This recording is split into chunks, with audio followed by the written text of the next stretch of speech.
अल्लाह अल हक है और जुमे वाले दिन एक मरतबा फिर से नून लीग को एक ऐसा धचका अल्लाह तबारक व तआला की जात ने दिया है कि नून लीग तितर बितर होकर रह गई है। नून लीग का ऐसा किल्ला ठोक दिया है कि नून लीग अब ना आगे की है, ना पीछे की, ना दाएं की है, ना बाएं की है, बल्कि ये अब अपने घरों के अंदर छुप कर बैठ गए हैं और फिर इनके साथ जो कुछ हो रहा है, यकीन जानिए कि इन्होंने जिंदगी भर कभी नहीं सोचा था। इनको रेड कारपेट के अंदर लाया तो गया था नवाज शरीफ को कि जी आप आइए, आप अगले वजीर आजम होंगे, आपको तमाम फैसिलिटीज दी जाएंगी, आपको तमाम सहूलियात दी जाएंगी, आपको हर काम कर वो जो आपकी जितनी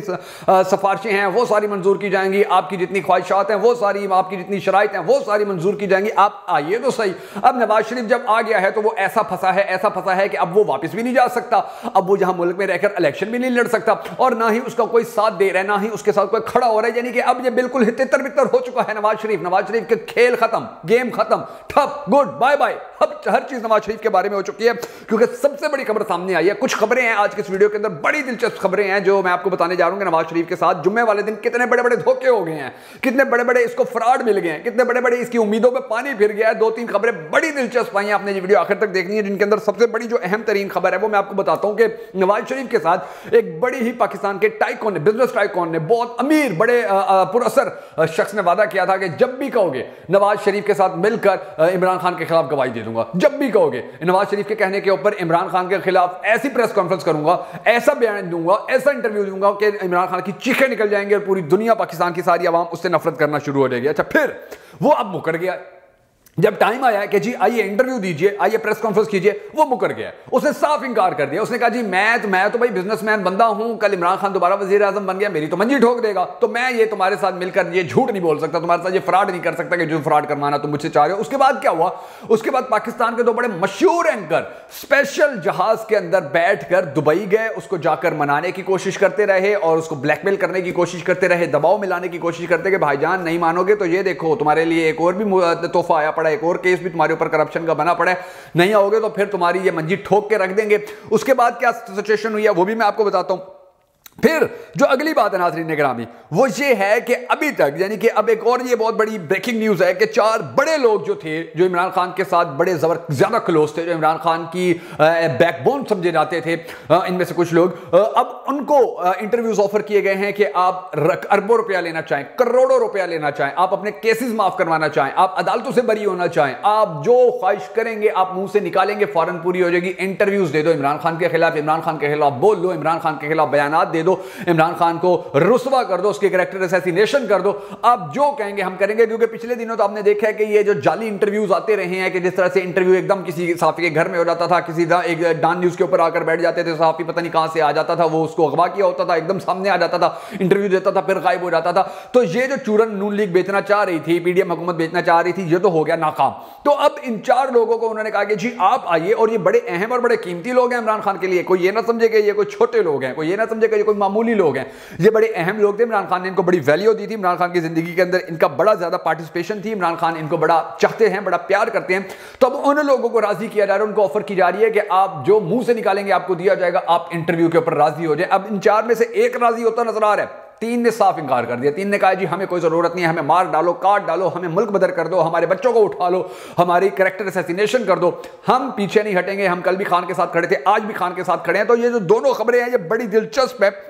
और इस हवाले से फिर आपको यह भी पता चला होगा कि फराह घोगी का ड्रामा शुरू किया गया, वो भी ठप हो गया, वो भी नाकाम हो गया, वो भी मुकम्मल तौर पर दीवार से लगा दिया आवाम ने, वो उसको भी तितर बितर कर दिया। तो ये तमाम जो खबरें आज के इस वीडियो के अंदर मैं आपको इनकी तफसीलात देने जा रहा हूँ। बड़ी दिलचस्प वीडियो होने जा रही है आज की। और इससे पहले हम सबको अल्लाह तबारक व तआला की हुजूर ये दुआ करनी है कि हमारे पाक परवरदिगार हमारे मुल्क के हालात के ऊपर रहम फरमा, हमारे मुल्क के हालात को बेहतर कर, पाकिस्तान का अगला वज़ीर आज़म उस शख्स को बना के जिससे पाकिस्तानी कौम बड़ी टूट कर मोहब्बत करती है और वो भी पाकिस्तानी कौम से बड़ी टूट कर मोहब्बत करता है। अगर आप भी हम सबके साथ मिलकर उस दुआ में हमेशा की तरह शामिल होना चाहे तो कमेंट सेक्शन के अंदर आमीन जरूर लिख दीजिएगा। और कमेंट सेक्शन के अंदर आप ये भी जरूर बता देंगे कि आप पाकिस्तान का आने वाले वक्त के अंदर वज़ीर आज़म किसको देखना चाहते हैं। मैं हूं शकील हैदर और आप देख रहे हैं आपका मोस्ट फेवरेट चैनल बगा फैक्ट्स। दोस्तों सबसे पहले हम बात कर लेते हैं गोगी की। जो गोगी है फराह गोगी, उनके हवाले से आपने देखा होगा पिछले एक दो दिन के दौरान खबरें चलती रही कि जी जो फराह गोगी है अब उसको उसकी करप्शन जो है वो बेनकाब हो गई है। समा न्यूज़ हो, जियो न्यूज़ हो और जो चैनल्स हैं ARY न्यूज़ हो, ये दुनिया न्यूज़ हो, ये खुलकर उसको कहते रहे कि जी इसकी करप्शन सामने आ गई, इसकी करप्शन पकड़ी गई है, फराह गोगी ने इतना बड़ा फ्रॉड किया था, फराह गोगी ने ये कर दिया था, फराह गोगी ने वो कर दिया था। और फिर अंदाजा लगाइए कि ये कितनी फेक और झूठी खबर थी कि इन चारों चैनल्स के अंदर से किसी चैनल के सहाफ़ी ने ये नहीं कहा कि ये ब्रेकिंग न्यूज़ मैं लेके आऊं। हालांकि होता क्या है, होता यह है कि जब कोई इन्वेस्टिगेटिव सहाफी कोई खबर बाहर निकालता है तो उसका क्रेडिट लेता है, चैनल क्रेडिट लेता है। और आपको पता है कि पाकिस्तान के टीवी चैनल्स तो हड्डी, जैसे हड्डी होती है ना, वैसे हड्डी की तरह टूटते हैं क्रेडिट लेने के लिए कि जी ये क्रेडिट हमारा है, इस खबर का क्रेडिट हमारा है। लेकिन ये जो गोगी के हवाले से खबर सामने आई थी, किसी एक चैनल के अंदर ये जरूरत नहीं थी कि वो ये खबर का क्रेडिट ले लेते कि जी इतनी बड़ी जो करप्शन की कहानी सामने आई है तो हम इसका क्रेडिट ले लें। आप जाकर जियो के ऊपर देख लें, दुनिया के ऊपर देख लें, समा के ऊपर देख लें, एयरवे के ऊपर देख लें, कोई क्रेडिट लेने वाला नहीं था। और इससे ज्यादा इनकी जो सुबकी हुई है वो इस तरह से हुई है कि इसके ऊपर बात करने के लिए फिर उनको जो लोग मिले थे कि जी आइए फराह गोगी के ऊपर बात कीजिए, इस मसले के ऊपर बात कीजिए, उनमें कौन कौन से इलामा ताहिर अशरफी साहब थे, अतात तारड़ साहब थे, इसके अलावा एक और हैं अश्तर साहब हैं, वो थे, और जो पाकिस्तान तहरीक इंसाफ के अंदर माजी के अंदर रही थी और फिर वो पाकिस्तान तहरीक इंसाफ को छोड़कर चली गई हैं,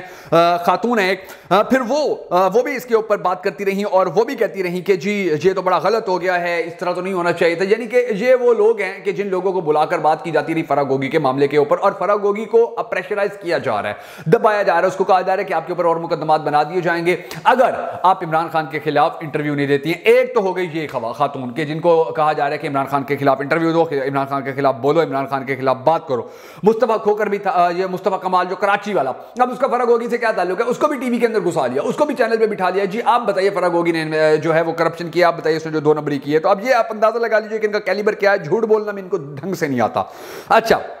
अब ये जो फर्क हो गई है 2 साल में, आपको ये याद रखिएगा कि इसके ऊपर 2 साल तहकीकात हो चुकी हैं, 2 साल इन्वेस्टिगेशन हो चुकी है, 2 साल मुकम्मल कार्रवाई की जा चुकी है, 1 टका 1 धेले की भी करप्शन साबित नहीं हुई है इसके ऊपर। अब अगली जो खबर है वो बड़ी दिलचस्प है और वो ये है कि रऊफ क्लासरा और सुहेल भट्टी साहब ने तहकीकात की, इन्होंने अपनी एक रिपोर्ट पेश की। अब ये देखा ना, तहकीकात की है तो इन्होंने क्रेडिट लिया कि जी ये खबर हमारी है और इन्होंने ही उस खबर को नशर किया है, शाया किया है। इन्होंने कहा है कि जी बिजनेस टाइकॉन एक ऐसा पाकिस्तान का ताकतवर तरीन इंसान के जिसका मीडिया को नाम लेने की जरूरत नहीं होती है, क्योंकि मीडिया ने हड्डी लेनी होती है, मीडिया के अंदर इतनी जरूरत नहीं है कि वो उसका नाम ले सके। अभी अलकादरी ट्रस्ट के अंदर आप देखें, इमरान खान का नाम लेते रहे, उसकी अहलिया का नाम लेते रहे, उस बिजनेस टाइकॉन का जरूरत नहीं था कि नाम ले लेते, क्योंकि उसने इनका चंदा बंद कर देना था और इनके चैनल बंद हो जाने थे। तो उस बिजनेस टाइकॉन को अब बाकायदा तौर पर ये कहा जा रहा है, मनाया जा रहा है कि जी आप आकर इमरान खान के खिलाफ इंटरव्यू दे दीजिए, मलिक रियाज को आप आकर उसके खिलाफ बात कर लीजिए, आप आकर उसके खिलाफ बयान दे दीजिए, तो फिर उसके बाद जो है आपकी छुट्टी हो जाएगी, आप बिल्कुल आज़ाद हो जाएंगे। तो वो जो बंदा है उसने ये शुरू में इसने बड़ा कहा हुआ था कि जी मैं नून लीग का खादिम, मैं नून लीग का नौकर हाँ, जिवें नून लीग कहेगी मैं उमें कर लवांगा, जिवें नून लीग ने ऑर्डर करना है मैं उमें ही करना है। तो अब जब वक्त आया है तो मलिक रियाज साहब दुबई में थे और दुबई से उन्होंने कहा कि जी फोन के ऊपर जी मैं तो नहीं कर सकता, मैं तो बिजनेसमैन बंदा वहां, मेरा कारोबार करने का जहन है, मैं कारोबार किया सारी जिंदगी में, अगली सारी जिंदगी कारोबार करना है, मैं छो तुम मैनू की सियासत च पाण दो कि मेरे को इस उम्र च कूड़ मरवा रहे हो, झूठ मरवा रहे हो, कल जो फिर वजीर आजम बन गया तो फिर मेरी मंजी ठोक देगा। अब उसने ये जब जवाब दिया तो नून लीग की तो काया ही पलट गई, नून लीग की तो नींदें हराम हो गई, नून लीग का तो सुकून बर्बाद हो गया कि कल तक तो ये हमें कहना था कि जी मैं इमरान खान के खिलाफ ठोक के टीवी के ऊपर आगे बैठ जाऊंगा, आज ये मुकर गया है। तो फिर उन्होंने 2 सहाफियों को, 2 चमचों को, 2 टके के जो चमचे थे उनको भेजा दुबई कि जाओ भाई इसको ब्लैकमेल करके लाओ, इसको आराम करके लाओ कि ये किसी न किसी तरह इंटरव्यू दे, क्योंकि अब ये तो मुकर गया। तो फिर वो 2 सहाफी गए। अब उन 2 सहाफियों ने जाकर क्या किया, ये बड़ी दिलचस्प कहानी है। वो 2 सहाफी वहां पर गए और उन 2 सहाफियों ने वहां पर जाकर जो बिजनेस टाइकॉन है उसको जाकर बताया कि भाईजान बात ये है कि आपके हालात बड़े खराब चल रहे हैं, आपके ऊपर 1200 अरब का नया स्कैंडल आ सकता है, तो आप गुजारिश ये है कि आइए पाकिस्तान में इंटरव्यू दीजिए और पाकिस्तान के अंदर अपना जो कारोबार है उसको सेव कर लीजिए, वरना फिर आपके ऊपर मुकदमात चले, ये सारी चीजें फिर आपकी जो है वो हुकूमत अपने अंडर ले लेगी, तो आपके लिए कोई रास्ता नहीं बचेगा। तो फिर मलिक रियाज भी थोड़ा परेशान हुए, उन्होंने कहा अच्छा चलो ठीक है, मैं कुछ सोचता हूँ, फिर मैं मशवरा करता हूँ, फिर मैं आपको बताता हूं। अभी ये मलिक रियाज जो है वो अभी तितर बितर होने के चक्कर में है, अभी वो डामाडोल होने के चक्कर में है, लेकिन पता नहीं है कि वो इस हवाले से क्या फैसला कर दे। अच्छा, उसके बाद जो अगला बंदा है, जो अगली शख्सियत है, फिर मलिक रियाज को ये भी ऑफर की गई है कि आप इंटरव्यू ना दें, एक प्रेस कॉन्फ्रेंस कर दें, एक ट्वीट कर दें, मीडिया के ऊपर आकर हल्की सी बात कर लें। तो अब उसके बाद जो अगली शख्सियत है जिनको कहा जा रहा है कि जी आप आइए और इंटरव्यू दीजिए और फिर हम आपको जो है मजीद रिलैक्स कर देंगे, उनमें से एक हैं बुशरा बीबी। बुशरा बीबी को कहा गया, पैगाम भेजा गया, तो उन्होंने तो साफ इनकार कर दिया। उन्होंने कहा कि जी मैं मर सकती हूँ, कट सकती हूँ, मेरे साथ जो तुम लोगों ने बुरा सलूक करना है मुझे जेल। अब यही तो बात देखिए ना, आप बुशरा बीबी के लिए टीवी के ऊपर ये खबरें आ रही हैं कि बुशरा बीबी आने वाले दिनों में जेल जा सकती हैं। आप जंग जो पेज है फेसबुक के ऊपर, जो जियो वालों का अखबार आता था जंग, आप उसके ऊपर जाइए तो आपको वो खबर मिल जाएगी। उन्होंने खबर दी हुई है कि बुशरा बीबी चंद दिनों में जेल जाने वाली है। तो क्यों जेल जाने वाली है? इसीलिए कि इंटरव्यू के लिए राजी नहीं हो रही है, वरना पहले जो इतनी इन्वेस्टिगेशन होती रही है, पहले जो इतना काम होता रहा है, तो बुशरा बीबी तो अगर गिल्टी होती तो वो साबित हो जाती। लेकिन अभी उसको इंटरव्यू देना है या जेल जाना है, एक फैसला है। तो बुशरा बीबी ने कहा मैं जेल चली जाऊंगी। अच्छा, उसके बाद जो अब ये भी नहीं मानी है, तो जो खावर फरीद मानिका हैं, जिनके साबिक शौहर हैं, अब वो भी इमरान खान के साथ इन टच रहा करते थे। अब उनको भी कहा जा रहा है कि जी आप भी आइए और आप भी इंटरव्यू दिए दीजिए, और उसके बाद आप जितना पैसा कहेंगे, आप जो कुछ कहेंगे आपको दिया जाएगा। आपकी बीवी के ऊपर जो सबका बीवी उसके ऊपर जो केसेस हैं वो सारे खत्म कर दिए जाएंगे। अभी शरीफ बंदा है, ये कहता है जी ठीक है मैं तो आ जाऊंगा जब मुझे बुलाएंगे। अब इसको उन्होंने पेंडिंग रख दिया कि ठीक है जी आप राजी हैं तो हम आपको बुला लेंगे जब टाइम आएगा। और चौथी जो शख्सियत है बड़ी अहम है। चौथी शख्सियत के हवाले से आप भी सुनकर हैरान हो जाएंगे, मगर वो भी डटी हुई है, वो भी खड़ी हुई है। उसने कहा मैं ऐसा कोई चीप किस्म की हरकत नहीं करने वाला, मैंने सारी जिंदगी बड़ी इज्जत से कमाई है, मैंने इज्जत कमाई है सारी जिंदगी में, मैंने बड़ी अच्छी तरीके से गुजारी है, तो मैं ये काम नहीं कर सकता। और वो चौथी शख्सियत है साबिक डीजी ISI जनरल फैज, जिनको नून लीग की जानिब से कहा जा रहा है कि आप आइए इमरान खान के खिलाफ इंटरव्यू दीजिए। वरना आप देखें खबरों में, आप देखें जनरल फैज भी आजकल खबरों में आ रहे हैं, उनके हवाले से भी कहा जा रहा है कि जी तहकीकात होंगी। उनके हवाले से भी कहा जा रहा है कि जी उनको पाकिस्तान वापस लाना पड़ेगा, या कहा जा रहा है जी उनको जेल में डाल दिया जाएगा, या कहा जा रहा है जी उनको मुकदमात में फंसा दिया जाएगा। उनके खिलाफ तहकीकात शुरू हो गई हैं। खबरों में ये चीजें आपने जरूर सुनी होंगी आजकल परसों की खबरों के अंदर। तो उनको भी कहा जा रहा है कि जी या जेल या इंटरव्यू। तो जनरल फैज जो है वो तो बड़े तगड़े इंसान है, वो तो बड़े सोबर किस्म के इंसान है, वो डरने झुकने वाले हैं नहीं। पाकिस्तान की सबसे खुफिया एजेंसी के चीफ रहे हैं, उनको तो पता है कि इन क्राइसिस के अंदर से कैसे निकलना है, उनको तो पता है कि ये सब कुछ क्या हो रहा है, कौन करवा रहा है, तो उनको तो पता है कि नून लीग का कैलिबर क्या है, औकात क्या है। 2 टके के ये लोग नहीं है, मुझे आकर ब्लैकमेल करने की कोशिश कर रहे हैं। तो उन्होंने भी साफ इंकार कर दिया। और अब नून लीग जो है वो बिल्कुल मुकम्मल तौर पर फ्लॉप होती नजर आ रही है, क्योंकि इनका ये बड़ा अहम और कीमती तरीन पता था, इलेक्शन सर पे आया हुआ है। अब इन लोगों ने अब बयानिया बनाना था, इन चारों लोगों के इंटरव्यूज करके इन्होंने बयानिया बनाना था कि जी ये देखिए खान क्या करता रहा पाकिस्तान के साथ, मगर इसके अंदर भी इनको नाकामी नजर आ रही है। और अगर आने वाले वक्त के अंदर इनमें से किसी का भी इंटरव्यू सामने आता है खान के खिलाफ बात करते तो परेशान नहीं होना है, क्योंकि ये सब चीजें जो हैं ये मैंने आपको पहले बता दी हैं, ये प्लान का हिस्सा है, गेम का हिस्सा है। तो इस गेम के हिस्से के अंदर फिर आपने इसका असर नहीं लेना है, बल्कि आप जिस तरह से कल किसी भी पार्टी सियासी पार्टी के साथ खड़े थे, किसी सियासी लीडर के साथ खड़े थे, जिस तरह आज खड़े, मुस्तकबिल में भी उसी तरह खड़े रहिएगा। और इंशाअल्लाह अल्लाह तबारक व तआला इनकी ये सारी जो कहानियां हैं, इनकी सारी जो साजिशें हैं, इनको बुरे तरीके से नाकाम बनाएगा। और अगर आप भी इनकी इस साजिश को पूरी दुनिया तक, पाकिस्तान के बच्चे बच्चे तक पहुंचाना चाहें, अब अगर फैक्ट्स को सपोर्ट करना चाहें, पाकिस्तान तहरीक इंसाफ के चेयरमैन को सपोर्ट करना चाहें, तो हमारी इस वीडियो को शेयर जरूर कीजिएगा।